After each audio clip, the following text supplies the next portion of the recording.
Hello everyone and welcome to the lecture video for week 5, which is also chapter 5, in which our textbook talks about rehabilitation programs.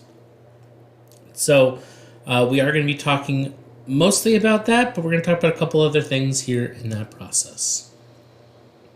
So first and foremost, when we're talking about rehabilitation programs, we should probably,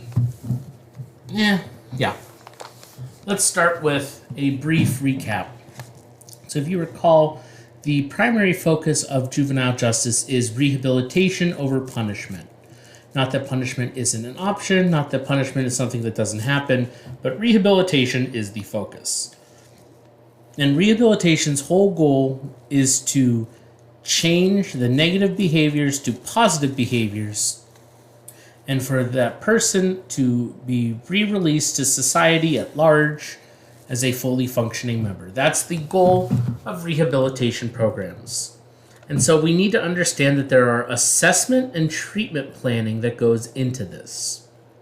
So first and foremost, if you've not heard these terms before, here we go. Assessment literally means to assess or to figure out, identify, make known.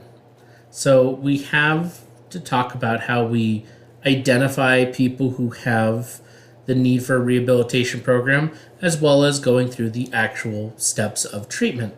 So it's important to note that these are designed to identify the specific needs of each juvenile and to develop, and please note I underlined and bolded this, tailored interventions that promote rehabilitation.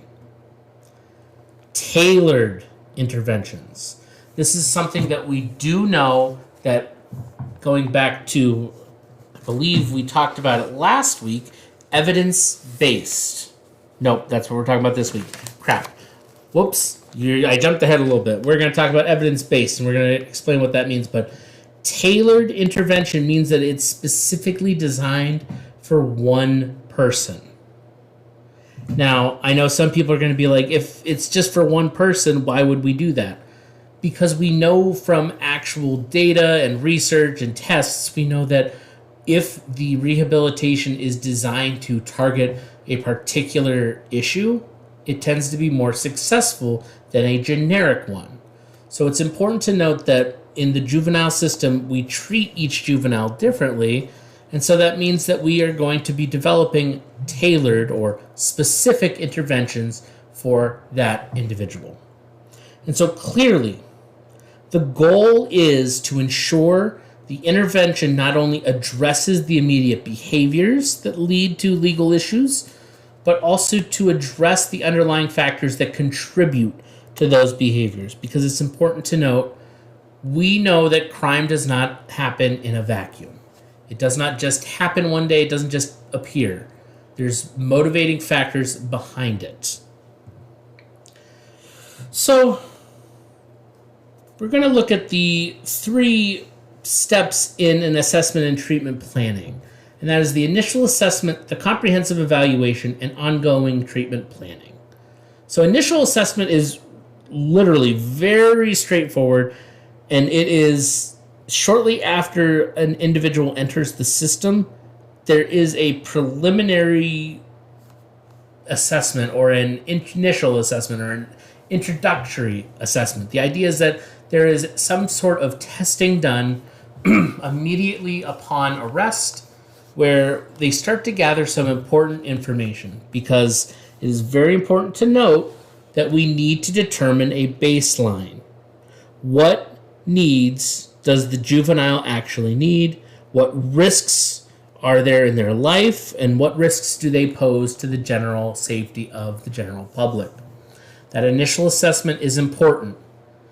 Remember how I said we end up developing tailored or specific? At the initial assessment level, a broad, general way of approaching is okay because it makes sure that we get the base level information. The second step is the comprehensive evaluation. This is where we delve deeper into unique circumstances of the individual.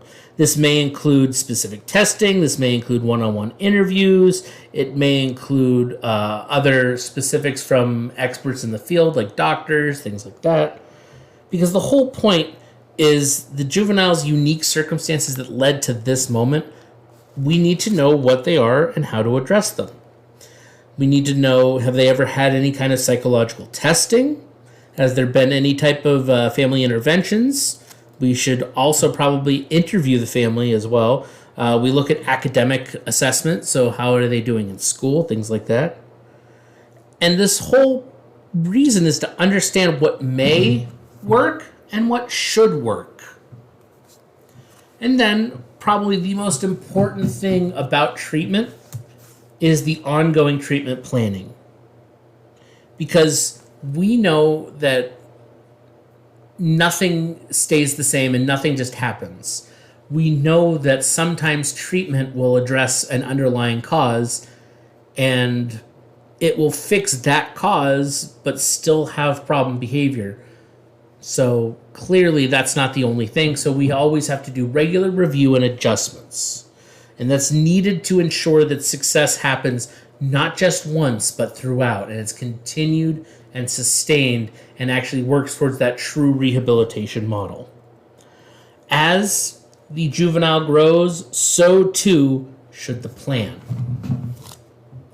And so we should probably talk about the tools for risks and need assessments.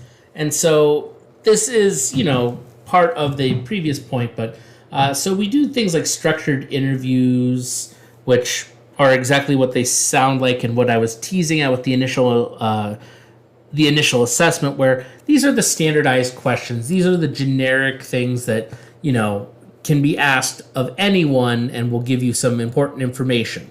Heck, we could do this for people who aren't juvenile delinquents. I could say, okay, what is your parents' marital status? That is a question that could have a risk relation to it, and it's something that everybody can technically answer. So, we also have the risk assessment scales. And all these are, if you go back to that list of risk factors and protective factors, it's essentially that. But very specifically, we're looking at what risks have a higher chance of recommitting a crime after rehabilitation. So they're trying to identify factors in the juvenile's life that can lead to recidivism. And then last but not least, of course, is psychological testing, because we know mental health and cognitive ability and personality traits are all really important, and we need to know as much as we can about the individual before we develop and create a plan that works for them. And so assessment is done typically to address some key things, and I want to point out this list is not substantive. This is not everything that is what assessment is looking for, but these tend to be the traditional, these tend to be the average things that are being looked for in assessment. We're looking for criminal history.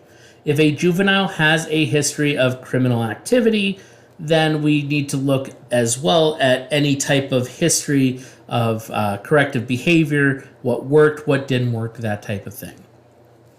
Because we know there is a connection to substance use and abuse, we want to look for substance abuse. We want to see, is there a history of using illicit drugs or using alcohol or anything of that nature? We want to make sure we understand that. And because we talked about psychological testing, I want to say, as somebody who's a strong advocate for understanding mental health and taking out a lot of stigmas with mental health, it's important to note that mental health issues can be a trigger and a motivator for some individuals who commit criminal behavior. So it's important to note that we need to understand their mental health. We need to understand what they're dealing with, what they're going up against, so that we can hopefully make sure that our treatment that is designed will work within those confines and not work against it. Two big areas that we really haven't dug deep into but are important, and I feel we need to talk about it, are family environment and peer relationships. And so family environments, we haven't really talked about the impact of the family. And so might as well get it out here right now. Family is one of the largest influences on juvenile criminal behavior. We talked about school and how school, most kids spend a good nearly 12 years in it. So obviously that and their peer relationships, hint, hint, there's where that connection comes in. They're a huge influence. But we also know that parents tend to be the first teachers that kids have. They're the people that they look up to as they're growing up and learn morality. They learn right and wrong. They learn how to engage with the world with. And that extends to siblings, that extends to extended family, depending on the dynamic of that group. Family environment, it's both the relationship and the physical environment. Is the house in a bad neighborhood where safety is a concern? Is the house cluttered with animal junk and whatnot? I'm avoiding feces, but animal feces, things like that, in some kind of hoarding situation or animal house type situation. Those things will play an impact on whether or not a child, number one, wants to be in that environment, and number two, how they interact with the world. Family is a huge influence. And so it's important to note that when we're assessing all the important aspects of a juvenile, we're looking at those factors as well, because we know from studies that there is connection. If things aren't good at home, things are probably not going to be good elsewhere in the child's life. So I want to emphasize, we covered some depressing stuff already. And yeah, part of our initial assessments and whatnot are very much focused on past behaviors and negative feelings and issues and things like that. But I want to point that there has been a shift. There is a shift in juvenile justice. It's not everywhere, but for the most part, it's trying. And the shift is changing the focus from failings to successes. And what I mean by that is we're trying to take that holistic approach, because traditionally we've looked at juvenile delinquents and we've pointed out their failings. Oh, they stole. Oh, they got in fights. Oh, they did this. We look at those failings, and that doesn't actually promote healthy growth. What we want to do is shift it to the successes. So we're promoting healthy environment and ego development. We want to reinforce positive behaviors and raise self-esteem. We're looking at those protective factors. Remember how I said, risk factors and protective factors? This is what we're doing. We're looking for the things that are positive in their life that can reduce delinquency. We're looking for positive family support. We're looking for pro-social peers as opposed to anti-social peers. The people that do well in school, that aren't problematic to, other people, things like that. They can still be typical teens, but just not, extremely antisocial. We want to promote healthy coping skills. And this last one, I really want to emphasize and say it's well done. Is talents and aspirations. If there's one thing that rap and hip hop culture does really well, is it's to promote the outlet of using your music and your words rather than, fists and guns and things like that. Don't get me wrong, there is gangster rap, there is plenty of lyrics that are talking about killing people and things like that. But for the most part, the using your musical talent and your experience as a way to cope is actually a really, really good thing. And it's why I want to say that there are some programs that try to focus on juveniles who have certain dreams and wishes. If you have a juvenile delinquent who's violent and active in gang culture, And in reality, one of their aspirations is to be an actor in Hollywood. Perhaps one of the best ways to really address those behaviors is avoid the gang involvement and get more involved in theater. Have them do plays, do musicals, work on their acting abilities. And holy crap, you can probably make an impact because it matters to them. It's focused on something they want to do, their own goals and aspirations. It plays on their talents, and it promotes that pro-social behavior and focuses on the success rather than the failing of being violent. Do you see what I mean?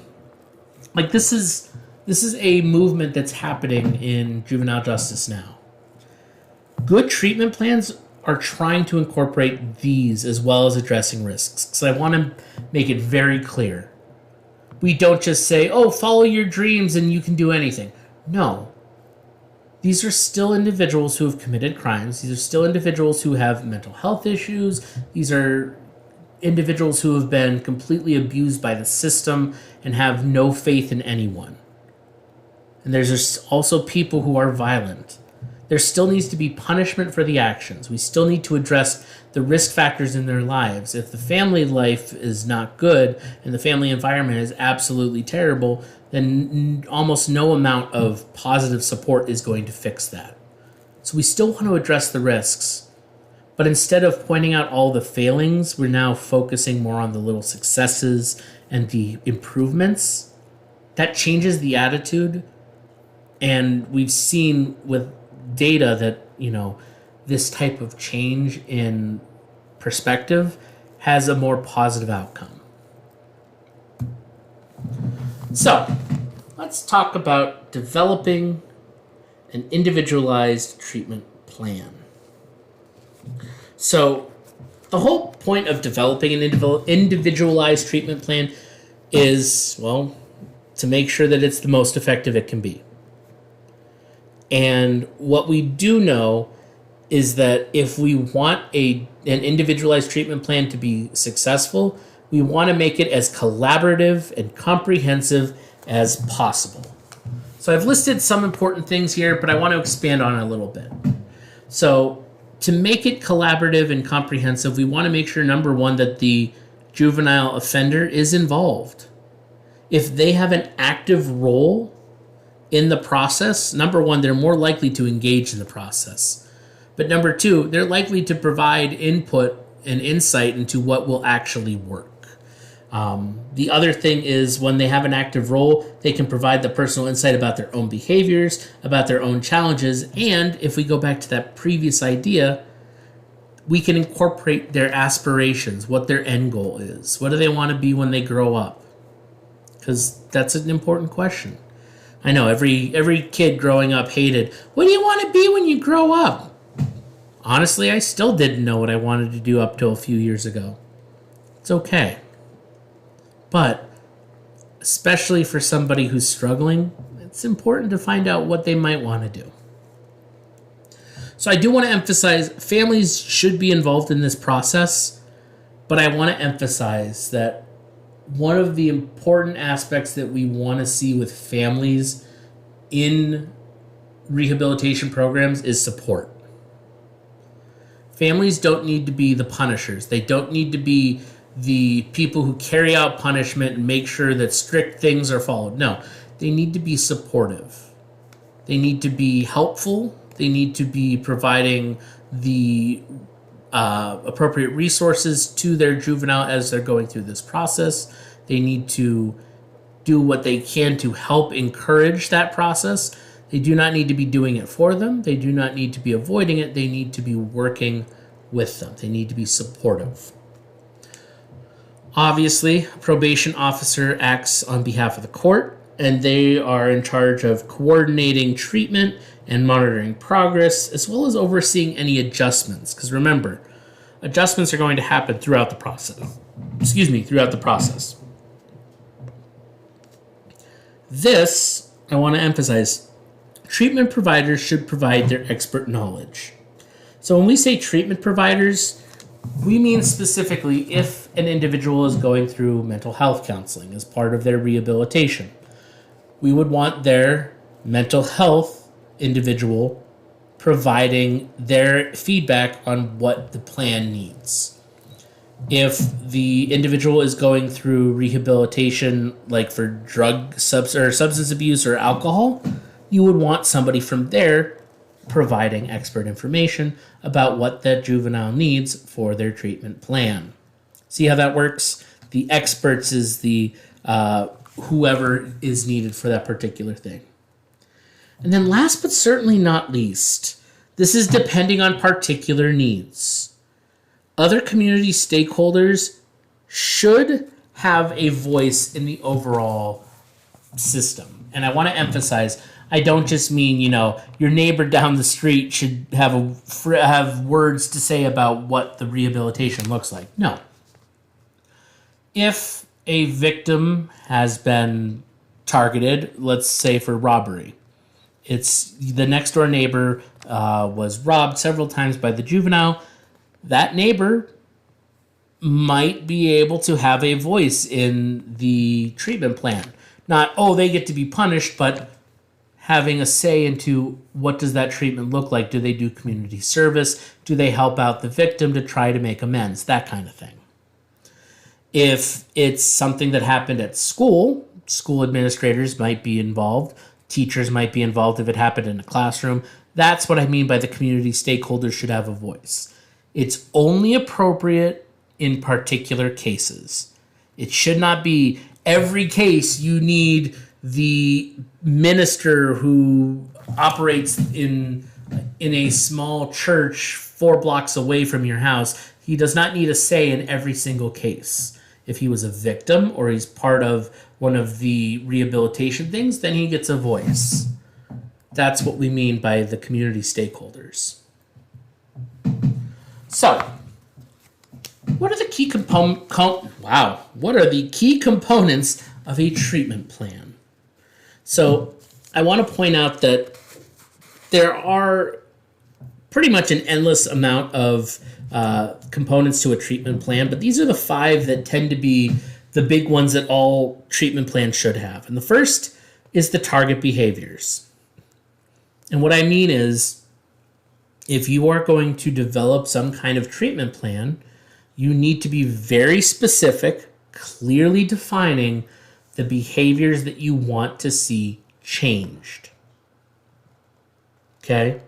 If we see an increase, or we know that the targeted behavior is aggression, we know that that's the target behavior is aggression. How are we going to do that? Well, that's where we get to the specific goals. So the specific goals need to be concrete and measurable goals. How are we going to measure that aggression is down? Okay, well, we might want to look at 6 months from now, after anger management therapy and other things, what will that look like? We want to make sure that we set goals. The interventions component is where you say specifically the actions or programs that will be used. So yeah, anger management therapy, that is a treatment plan. That's an intervention. We might also do, if it's school-based, there might be some kind of peer mentorship. So that's another part of the intervention. The timelines, we need to know specific timeframes. This is more so for stakeholders in the courts than anything else. Because the reality is treatment takes time. Change takes time. It doesn't happen overnight. So we want to make sure that we're giving specific time frames and essentially benchmarks, which is the next thing, the measures of progress. We want our criteria or benchmarks so that we know treatment has worked. Because at the end of the day, if you put a kid in anger management therapy for anger management, for aggression, and you set a timeline for 6 months, and 9 months later, no change has happened, well, now you have a problem because clearly that treatment's not working. This is why all of these aspects, these key components, are extremely necessary. I would argue the fact that they're their own slide means they probably will show up as an exam question at some point on the final exam. Hint, hint, nudge, nudge. All right. So I jumped the gun a little bit earlier, and I thought I talked about it last week, but I'm actually talking about it this week. You can tell how confusing it is when you teach these classes so much. Evidence-based practice and evidence-based interventions, EBP and EBI. So it's very important to note that evidence-based anything, okay? That's why there's the blank there. Evidence-based blank. Practice, intervention, method, put your word in there. But evidence-based literally means that it has been investigated, tested, and proven to be effective. Evidence-based means that it's been tested, investigated, and proven. It's not just some person said, yeah, no, this is important. No, they said this is important because, and they're able to support it with research and data that they have. And so research and data was conducted to ensure that blank method, the evidence-based method, works in these scenarios, but might not work fully in this way. It's important to note that evidence-based practice and evidence-based interventions, they are considered best practice, okay? It means across the board, most people agree that's the most effective thing to do. We've done the research, we've shown that it does most of the job. But we also understand that it is not perfect. There are still issues, it is not always going to work out, and we want to make sure that it's known that it can not work, but it typically does. And so we have a couple different EBIs we're going to talk about, evidence-based interventions. One we're going to talk about very specifically, which is cognitive behavioral therapy. Notice, we will talk about this one later. There's a slide later in this presentation that focuses just on cognitive behavioral therapy. So we'll talk about that one when we get there. But some other evidence-based interventions that have been proven to work are functional family therapy, where we involve family members together and try to come to an understanding to where are there issues in the family function, what dysfunctions are there, and it's trying to heal generational trauma and generational pain so that everyone involved can, move past it and be well, fully functioning members of the family.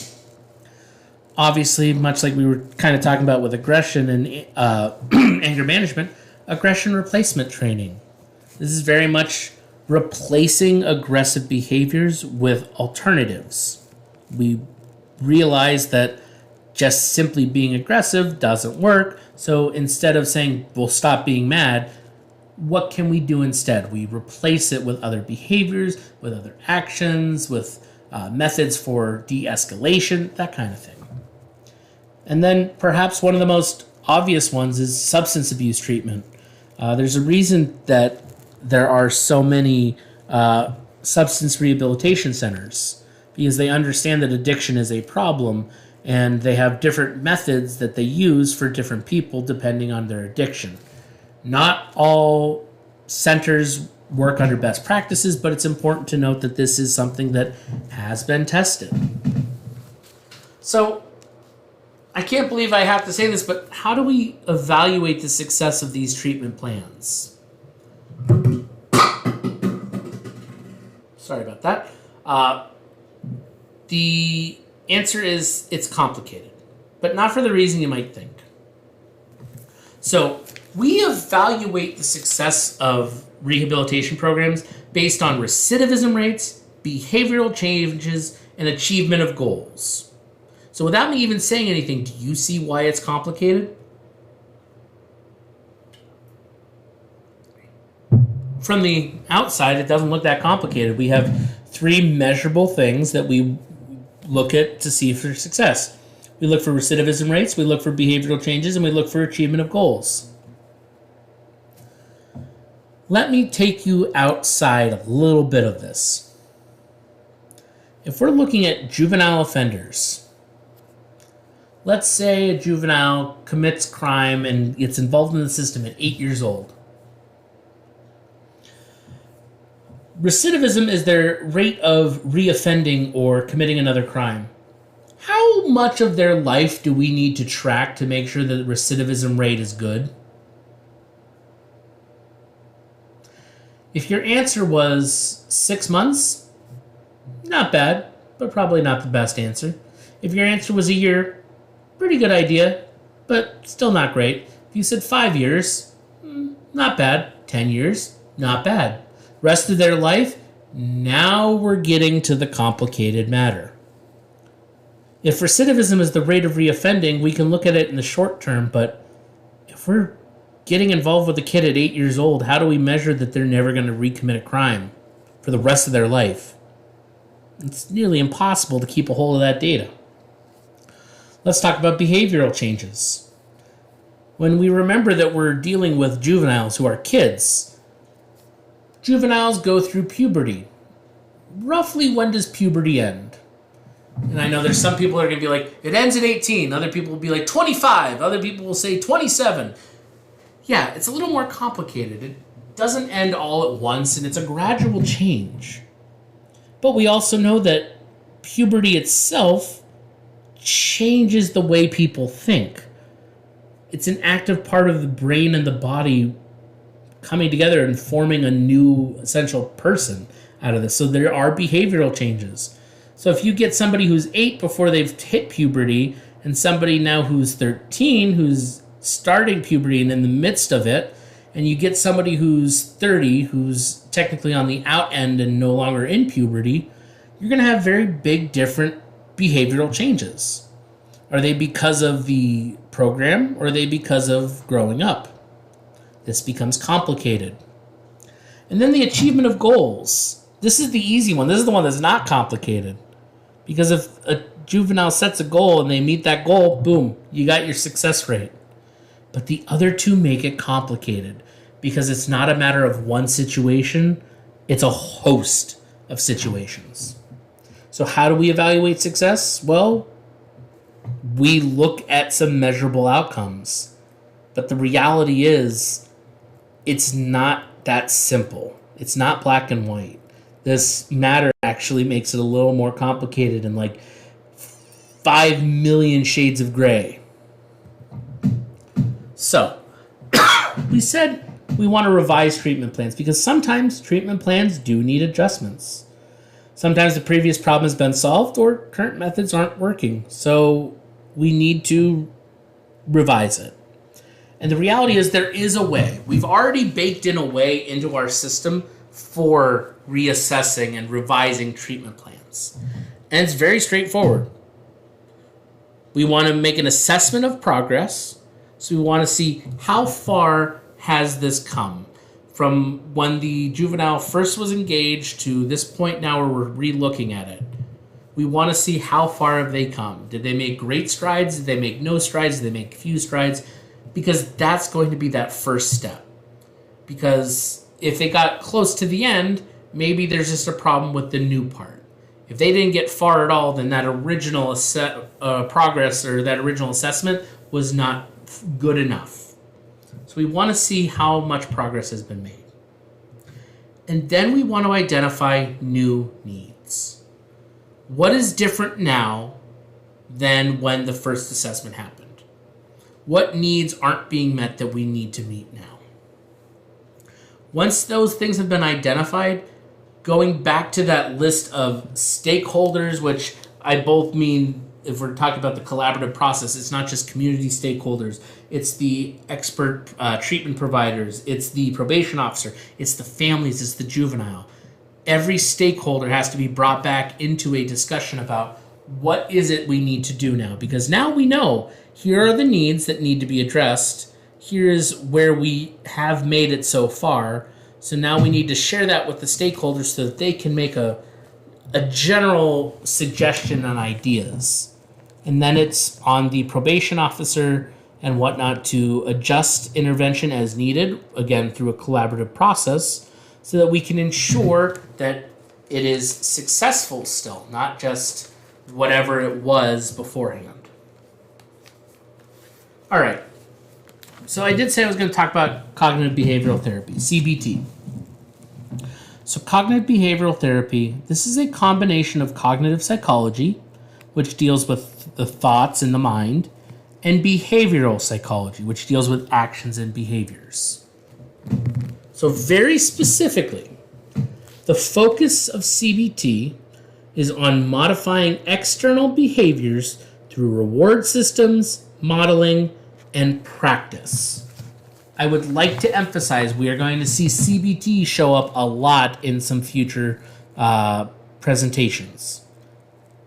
CBT, currently in 2025, this is a foundational therapy that's used in a lot of rehabilitation programs for both children and adults. CBT is also used very frequently in a good number of mental health places with therapy and whatnot. CBT is the best practices. This is why it was the EBI and why I said we're going to talk about this one specifically. Because the whole point of this is to modify behavior through modeling, practice, and in some cases, reward systems. So, in action, CBT can look like these sorts of things. And so these are three very specific ways of addressing CBT that we use in juvenile justice because they're relevant. So first is targeting distorted thinking. As somebody who themselves goes through therapy and has done some CBT, I can tell you targeting distorted thinking is a critical point of this because we want to avoid things like overgeneralizations and catastrophizing. Our minds can take ideas and go too far. It can be the catastrophizing like, oh, if I don't do this, it's going to lead to this, which is going to lead to this, and lead to this, and lead to this, and then everything is all ruined and everything. Yeah. That's catastrophizing. Overgeneralization can also be just as bad, where we take out any form of concern or specificity and make it so general and so broad that it misses the point, and that's not good either. So we want to target distorted thinking. And what this is just focusing on it, identifying when it's distorted thinking versus when it's not distorted thinking. Being able to draw attention to it is an important first step.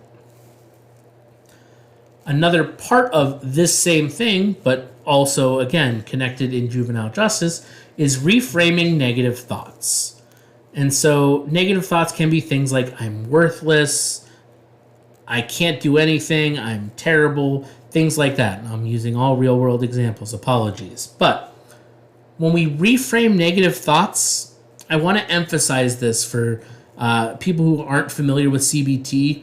You might think, oh yeah, reframe negative thoughts. You want to replace them with happy thoughts, positive thoughts. That's the way through. No. CBT does not say replace your negative thoughts with happy thoughts. It says reframing negative thoughts. So instead of changing it from bad to good, you're just kind of grounding in reality. You're grounding in facts. If you say, I'm worthless, why are you worthless? Can you give me reasons why? If you can't, it's a distorted thought, going back to that first piece. If you can reframe it, so I screwed up. Well, what did you do to screw up? Well, I accidentally did this and it caused this, and so I made a mess of things. Does that mean you're terrible? No. It means you made a mistake. That's reframing negative thoughts. That's what CBT is putting forward. And again, this is used for juveniles as well who are juvenile delinquents.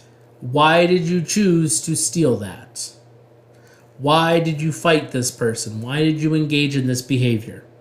Let's target the distorted thinking that motivated it. Let's reframe those negative thoughts.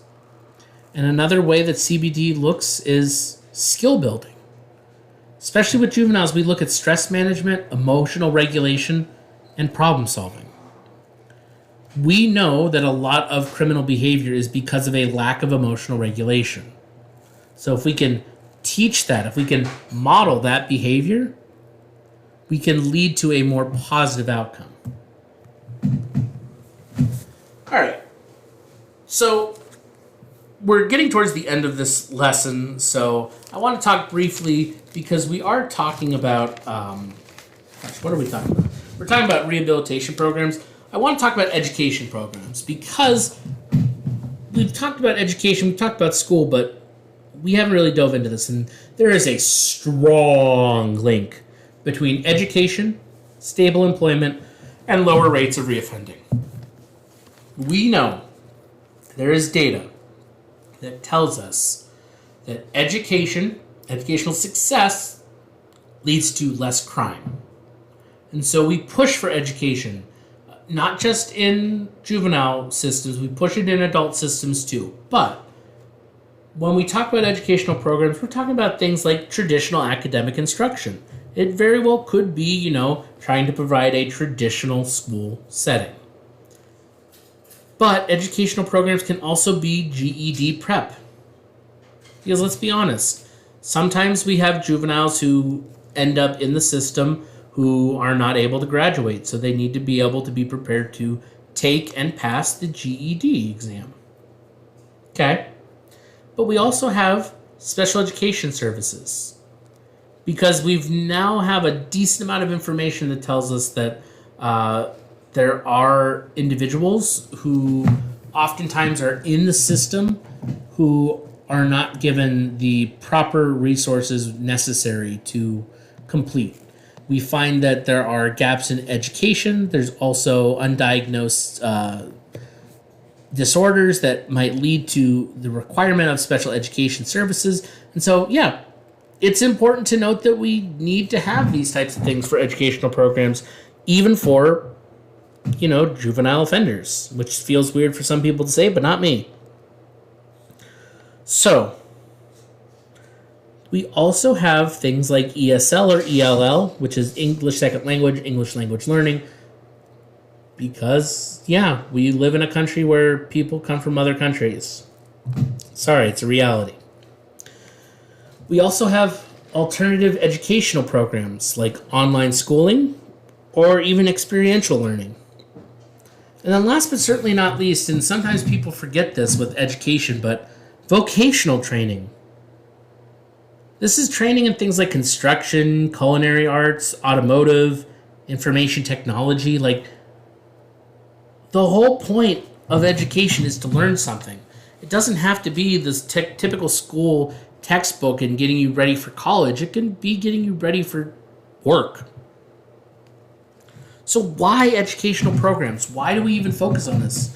Well, it's a reminder that many juvenile offenders and adult offenders, for that matter, have had chronic issues in bad education, like learning disabilities, past failures, and gaps in their education. To counter this, IEPs, which are individualized education plans, specialized instruction, and support services are required to make sure that they succeed. There is an issue with this because they do cost, and not everybody goes through this process. Not everybody addresses those things. And perhaps the most radical thing I could say that's not from the textbook and is me telling you as somebody who's teaching and who's taught for years, education should not be dreaded or hated. It should be something that is somewhat enjoyable. We have destroyed the desire for education in this country, and it is one of our biggest failings. You should want to learn. Learning is meant to be enjoyable. But we've put such an emphasis on very specific types of learning that we've destroyed it for people. We need to move away from that and back into what matters. All right, yep, this is the last slide. So, I want to talk about reentry and transition. And so, reentry and transition is literally, when everything's all done and said. And I gotta tell you, this is my favorite thing I could ever tell you.